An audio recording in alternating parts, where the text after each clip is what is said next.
কি বলছো না তুমি বলো? তুমি বলো না। এই যে আমরা এখন মন্দারমণিতে ঘুরতে যাচ্ছি।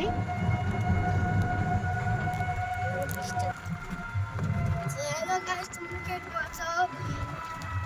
আশা করি তোমরা ভালো আছো। আজকে আমরা মন্দারমণিতে ঘুরতে আসছি। দীঘা থেকে এই যে একটা বড় ব্রিজ, এটা মন্দারমণির দিকে আছে। মন্দারমণি এটা ব্রিজ, এই যে কতগুলো নৌকা, আর আর নিচে নদী নদী নদী নদী না, হ্যাঁ। তো দেখো আমরা সবাই মন্দারমণিতে চলে আসছি ঘোরার জন্য।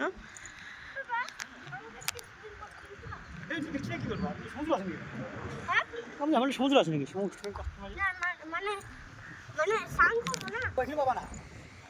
এই গর্তগুলো দেখতে পাচ্ছ, এগুলো সব কাঁকড়ার গর্ত। কাঁকড়া থেকে লাল কাঁকড়া বলে।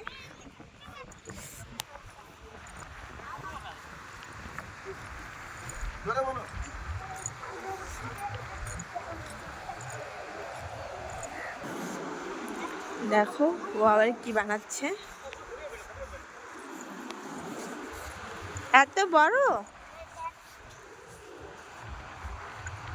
কি লিখবা? দেখো ও লিখছে দ্যাট। দিতে দেখো কত বিশাল লিখেছে, আবার এই লিখছে কত বড়।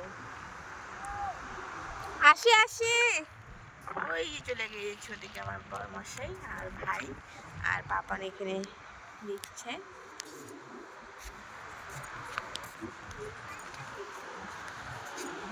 লিখবা না?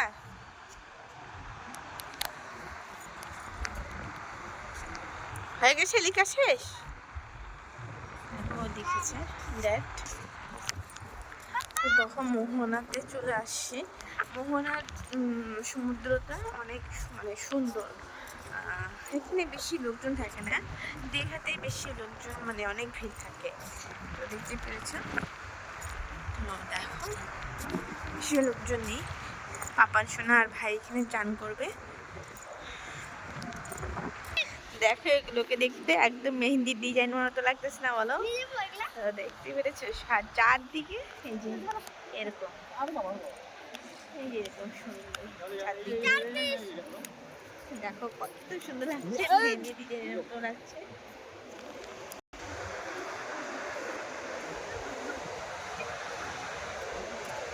একদম মেহেন্দির মতনই, মানে মেহেন্দি বানিয়ে রেখে দিয়েছে, সেম এরকমই লাগছে দেখতে।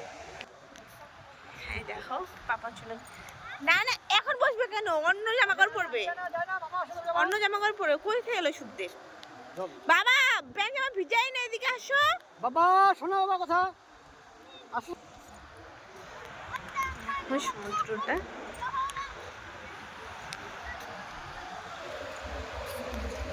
এগুলো কি? হ্যাঁ এগুলো কি? লবণ দেখতে পেয়েছে? লবণ লবণ লবণ। এই ঢেউ চলে আসতেছে, তারপর লবণ এখানে থেকে বেরোচ্ছে। তো টাটা সবাইকে, ভালো থেকো সুস্থ থেকো। আমার ভিডিওটা ভালো লাগলে লাইক কমেন্ট শেয়ার করে দিও। টাটা।